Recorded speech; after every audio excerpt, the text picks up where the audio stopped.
Okay, I just watched the Discovery 2 trailer twice. Mainly because the link through Variety didn't quite work very well, but got directly on YouTube and it's like didn't improve things.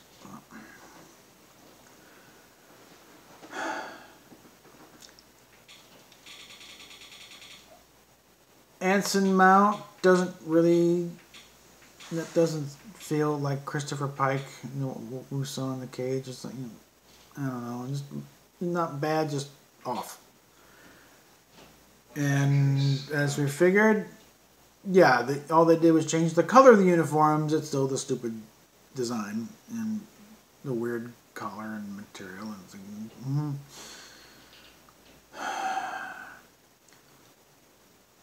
So, and Spock is somehow at the center of everything. And he should be like maybe a very high ranking, a full lieutenant, maybe a just minted lieutenant commander, but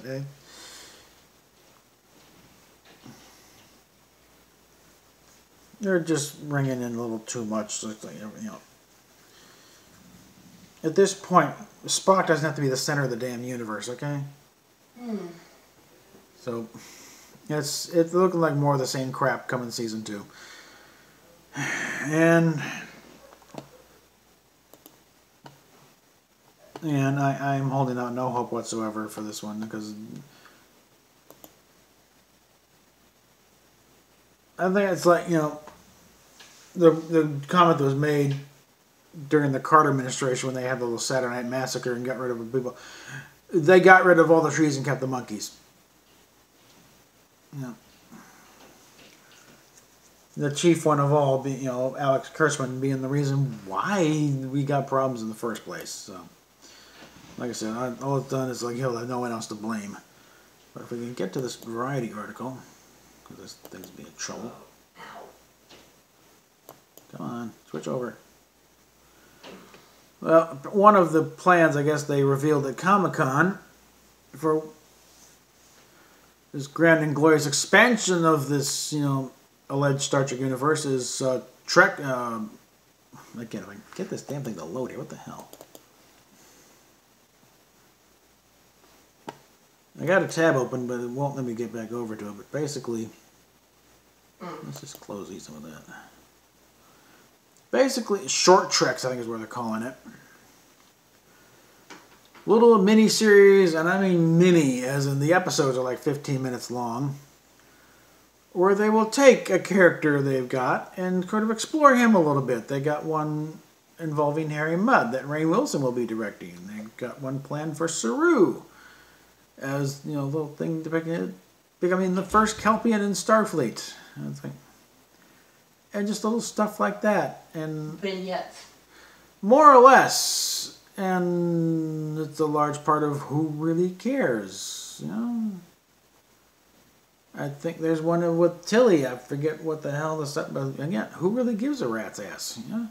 What? I like Tilly. Well, I like Tilly, but not enough to start doing a thing on just, you know. Let's wait on that for you know. Okay, now we're reloading. I think it actually has to do with, I don't know, a roommate or something. That's yeah, but it's like, what? Are we really expanding the universe, or just adding to the trivia of certain characters? And in the case of Harry Mudd, stuff that still doesn't fit when Roger Carmel played her.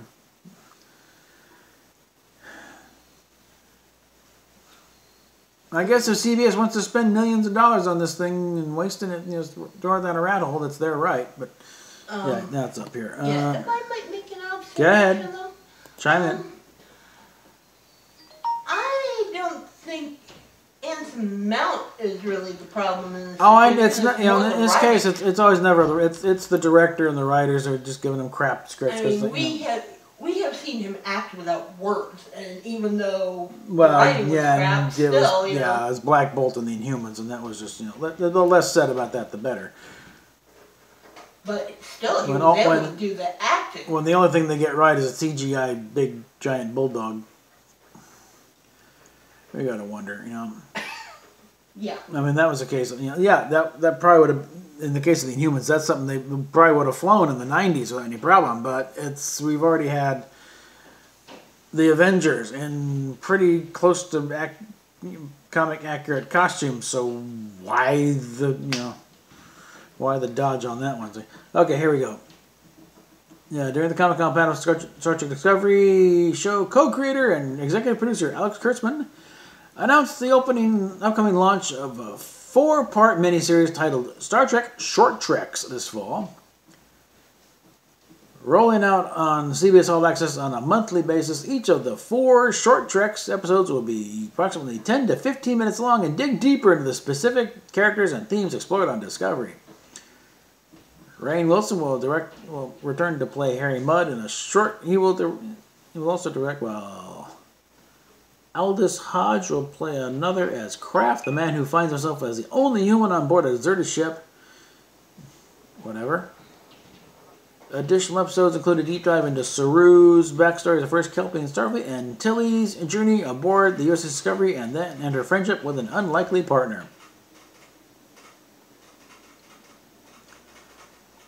Isn't that basically her character arc for all the first season?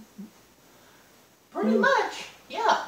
It's like, I mean, because she ends up becoming best buddies with. What is the point of all this? Yeah. And they showed the trailer again. It's available on YouTube, and it's it seems like the whole building up to a Saurian sneezing on some poor Enterprise science officer. It's like really. Elevator gags, that's what we're getting. Yeah. Ugh. I think I'd plan yes, and Pike is taking command of the Discovery for some strange reason. I'd plan a lot more excitement out of watching the new Lost in Space. Yeah, Steph is starting to watch Netflix Lost in Space. Oh, and finally got around to watching Last Jedi. So we won't do a separate video on that because it's like it's been done. And it's parts of it. Parts of it, that worked, but for the most part, it's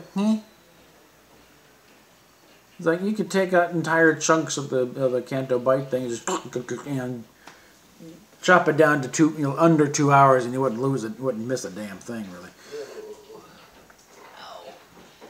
And again, that's like you want to bring back Luke. One word: midichlorians.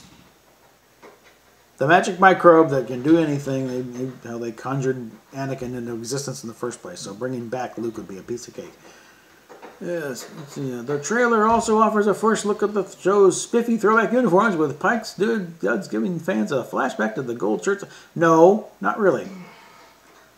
And actually, so far, it's just one. Looks like mine's the only comment on this thing so far. Yeah, it's like all these millions of dollars, and they still can't, match up with, with design, nailed down 50 years ago. First rule of prequels: don't contradict the source material. All right, variety is now officially pissing me off. And the rule about trilogies. So what was well, trilogy is another thing. Trilogy, that's another thing for another thing, but for another topic. But it's like where Rian Johnson goes wrong. With a trilogy, you got to follow a plan. They had a plan. You don't let directors just wing it. And Rian Johnson. And they just let him wing it. This is my Star Wars story. It's like it's never your Star Wars story, Ryan.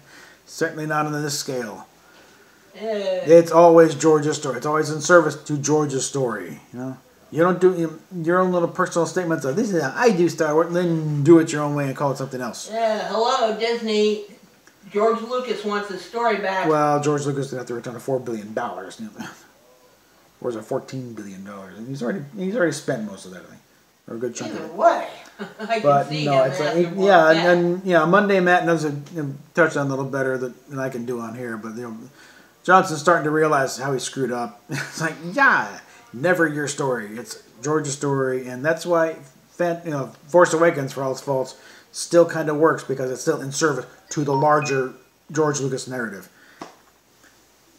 And by the same token, why Discovery doesn't, because it is not in any way, shape, or form trying to do to the Roddenberry frame of things.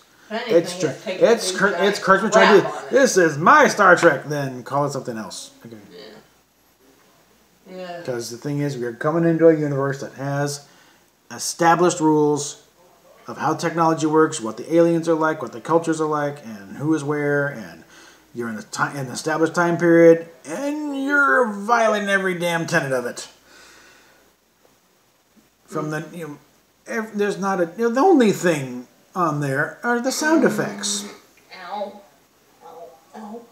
And the thing is, and people, those, no, when the only thing you're being true to are stuff like sound effects and occasional shout outs to meaningless trivia type thing, meaningless and stuff. These guys clearly have no clue what they're talking about. They're just pulling names out of, off of Star Trek Online or Memory Alpha with no idea of the context. And it's like that's not honoring the canon. That's pandering to the fan base that you've already pissed off.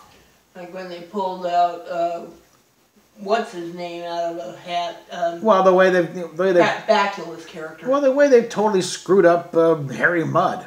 Yeah, but I'm talking about Bakula's character. Well, Captain Archer. Yeah, they threw his name into that list. Well, I know you had a list of like 5. All they do is pull a few names that the hardcore fans will recognize. Yeah, but you're doing it wrong. Oh, they are taking a giant shit on Star Trek fandom. And they expect us to line up and still take it. They don't know it very well, do they? No, they don't. No, they don't. No. All right. I mean, good grief. Kurtzman, Orci, all you guys that have dealt with Star Trek in the past. I think Orci has kind of been relegated to exile because the little rant he went off on TrekMovie.com. I mean, stick with stuff like and he truly deserves Hawaii it. Five-0, MacGyver. Yeah. You're good at that kind of thing. Well, mainly, especially with fan bases that aren't quite as hardcore. Yes, there's some dedicated 5-0 fans, and I guess some dedicated, They had a 5-0 con for years. In Hawaii, yeah, and it's like it was just so they could say they have a con, Well, why not? Creation, it ain't, okay? It ain't Comic-Con, okay? It's like, oh my God, I remember that. I mean, it got down to the point where, oh God. Well, anyway, that's going off a whole nother line. And we'll see how long, and we'll see if that, track record of theirs holds up when Magnum PI rolls out. That is going to be the first true test, because I think there's a much more dedicated fan base of Magnum fans than there ever were for 5-0, because I think it was 5-0 just damn old, and MacGyver. I wonder if those two are involved with that one. Yes, they are. Lenkoff is also behind that one. Lenkoff, I can trust. But it's also with Kurtzman and the rest. And when you start doing this stuff, like when you're blowing up Ferraris left and right in the teaser trailer, for God's sakes. Well, A lot of people very still have fond memories of that car, and you're going through them like popcorn. It's like, come on, no. You ever stop to think that Robin Masters might have more than one? I know, but you're kind of straining credibility. He's that, wildly successful that he can start shelling it. Because when Magnum went on the air originally, that Ferrari 308 was maybe $60,000. Prices have changed enormously for Ferraris, especially older ones. That's the very same car now. Add a zero on the end of it, probably. I'm guessing Jeremy Clarkson would shit his shorts at the price. Well, yeah, he's a dedicated Ferrari fan. And it's like what he's done is a crime against automotive kind. The one bright spot is probably that they're really not trashing actual Ferraris, or the replicas built on VW chassis or total CGI. But certain, this goes into a different thing with car shows type thing, or shows that have a car as if like Dukes of Hazzard, you got the General Lee. Kit, the Knight Rider, you got Kit. Magnum PI, you got that Ferrari. They get fans of the cars themselves, and I'll confess, I'm one of them. I like cars. Or the Italian Job. I'm talking about just TV shows. Yeah. Where you get the fan, and they will be, and you'll get fans that are attracted to the show because of the car. Yeah. Viper. Oh, now they tried that with Viper. Yeah. But the shows didn't catch on. But A-Team, the van. Oh yeah. The van was pretty much a character in its own right. Yeah, in fact, I think they tried to do the van in the. They did the van in the movie, and then they destroyed the van in the movie. That says it all right there. Yeah, that's a problem with a lot of these, nudge, nudge, wink, wink. We're honoring the canon of the original. Yeah, and you'd probably destroy something prominent in the, from the original show, like a car. Oh yeah. And first Transformers movie, when we meet Bumblebee for the first time, it's parked next to a VW Bug. They always think, the Bug, that's Bumblebee. No, in fact, he trashes the Bug. It's a cute one, Michael. Real cute, okay? Go back to doing, De Beers commercials. You just growl.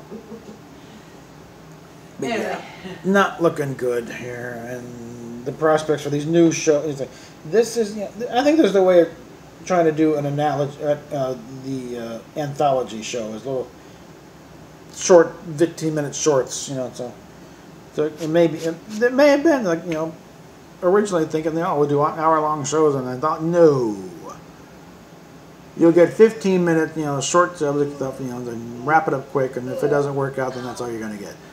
That's my guess, because Netflix is essentially out. I mean, they're carrying distribution rights. They're not paying for production anymore. In fact, I think in Canada, it might be Netflix, but I think like Space, they're no longer running the reruns of Discovery because nobody was watching them. They were getting the ratings, so that it's gone.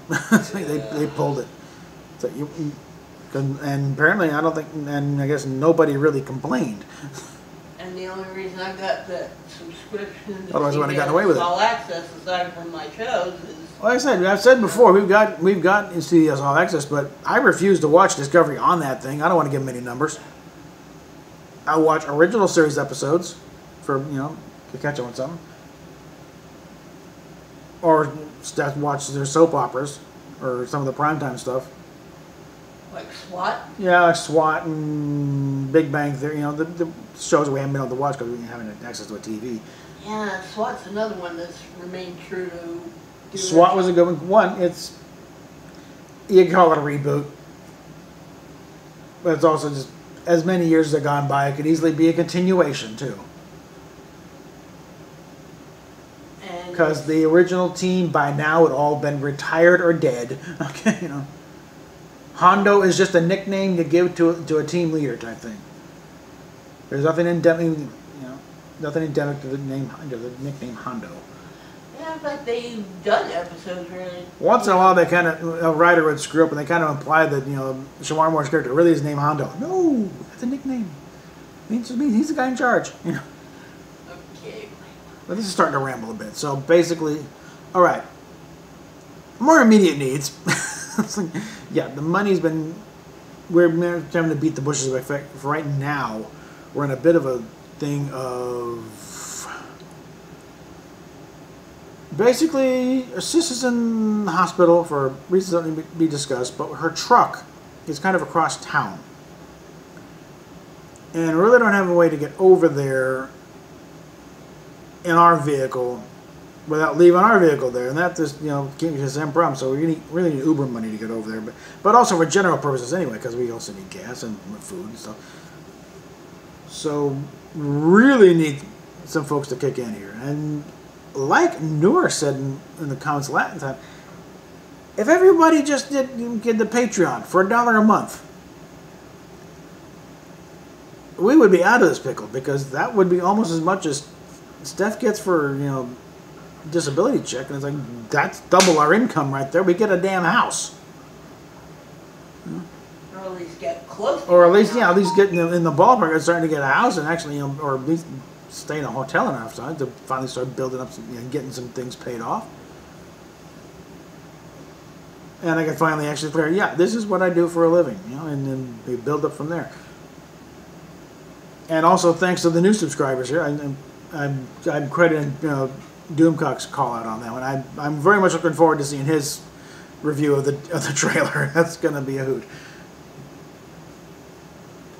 And also Trek Yards. I hope I think I might have had a small hand in mending that brief, that little tiff there. Huh? Well, it was in the Q&A where he's going, responding to questions, and he got to mine. And I pointed out that over at Trek Yards, Captain Foley is pointing that Discovery is its own universe. There is no reconciling it. It's painfully obvious. I don't care how much happy talk you got coming from Alex Kurtzman. That no, this is not. It's Prime only if you define Prime as not the original timeline. Oy. But something else. You got the original timeline with the original series and animated and Next Gen and DS9 and then you got the Prime timeline, which is Discovery, and JJ branches off of the Prime that timeline, and they got another mirror timeline on there. But in no way do these interact at all with the original timeline. You're ranting again. But I've gone there before, and it bears repeating. That's the only way you can say Discovery is Prime. Because the original series is not Prime. But neither is Next Gen, or Voyager, or DS9, or Enterprise. Ow. That if you have to have a point of convergence, let's go back to the Temporal Cold War. The Temporal Cold War. Yeah, the Temporal Cold War. And when Archer hits that reset button, here's where you get some alternate timelines sprouting off. One of them goes to original series, but and then one of them goes off on the side with Discovery and other things, and probably a few other weird ones. But that will be your nexus right there. For those who need an explanation, there you go. All right, so PayPal, Patreon, Coffee, and Cafe Press, and other things down below. Vote early, vote often. Chicago rules. But seriously, $1 a month is pretty slim, things on your end to help keep going. But it mounts up on our end when a lot of you do it, and it also takes the load off of some of the heavy lifters who have been saving our bacon on several occasions. And we thank them profusely, but we can't keep going back to them all the damn time whenever we get in a pickle. We really need to get things a little more supportive here. And until we get this back, up to 1,000 subscribers and can monetize things again, this is the support. It's when you guys throwing money our way. And otherwise we're down. I start looking again at the possibility. Something I noticed down here, back in Denver, is like the panhandlers on this would be on the side over on the corner of the street, with a sign saying, why lie, I need a beer. Down here, they're walking down the middle of the lanes with little signs going amongst the cars. With traffic going past. We usually traffic stop, and then they get out, and they're in the median, and they start walking along the cars. It's like, is this something that happens elsewhere? Go ahead and chime in the comments there. It's like, does this happen elsewhere, or is this strictly a Florida thing, or maybe I don't know, some kind of Cuban and Puerto Rican influence? Anyway, like I said, links down below, and we'll. Oh, and I don't know if you point out, Ecotax or Runtimes point out that they're at Orville. Good news for them. They're going to be going for longer episodes. They're going to help turn the tide against the episodes getting shorter and shorter. Because how long is a typical Young and the Restless? Young and the Restless. It's an hour-long show supposedly. How long is it without commercials? About 36, 37. Yeah. And Bold and Beautiful is like 19 minutes. And yeah, that's it's supposed to be a half-hour show. Now, it's daytime, so it's on the extreme side. But it's not that far off from what's happening on prime time either. A typical primetime show is like 43 minutes in an hour slot. Back in the original show, at the 43-minute mark, you still got another act to come. You're only 3/4 of the way through the story. So you wonder why, everything's kind of truncated and hackneyed. They got no time. they're chopping from the knees, and they're not giving the writers any time to do the damn stories anymore. So yeah, and original series they had it was like 53 minutes of story time because the commercial break was literally one commercial. Like there, and I put a link down below. Is somebody did a recreation of it was Spacey. It was actually the first rerun, but it was still 1967. And he somehow he got some tape and I'm thinking of putting together the entire episode with a commercial thing, especially if I can find better copies of those commercials. But starting up and with the following brought to you on NBC, and then the teaser. The opening titles and the spots. Star Trek brought to you by Polaroid. Makers the new for 1967 Polaroid on step camera. And then end of the show. And you get to the end of the first act one, and you got a commercial. One commercial. I'm not sure it's 6 seconds. Time it was like one commercial, and you're back. And then act two comes up. And act two, one commercial. Act three, I think maybe end of act four, you had maybe 3 commercials, quick ones. Oh, ow. Like 3 30-second ads maybe, and then you're just next week on Star Trek, and then credits, and that's it. And you had 53 minutes of actual show. And you wonder why the show holds up so well. You had more story time. You actually had a full story. So, okay, I'm getting the wrap up here. So links down below. Search your soul, search your wallet, and give generously, guys, because we really are in a pickle here. Well, I would say we're just getting a bit tight because it complicates things if we can't get this resolved here. So we had to drive back here on literally fumes. Yeah, well, our car is literally on fumes here, and we're gargling to the phone. Can you come where we can't get there. We're lucky if we can get back. Because we also had to try and get some food, which we got the food, but... And that was thanks to Soldiers Angels. Yeah, and that was, Soldiers Angels. Shout out to them. SoldiersAngels.org, guys. Yeah. SoldiersAngels.org. Help them out. They're helping a lot of folks like us. I'm wondering why we're going to do two big, gigantic eggplants and a lot of sweet potatoes. It'll be interesting dining for the next 2 days. Okay, we did get a lot of hamburger patties. We got no buns, but... That's another. We can always find a recipe for ratatouille again. Yeah, we'll have to figure that out. But anyway, we're almost a half hour here, so PayPal, Patreon, etc. down below. Talk to you later.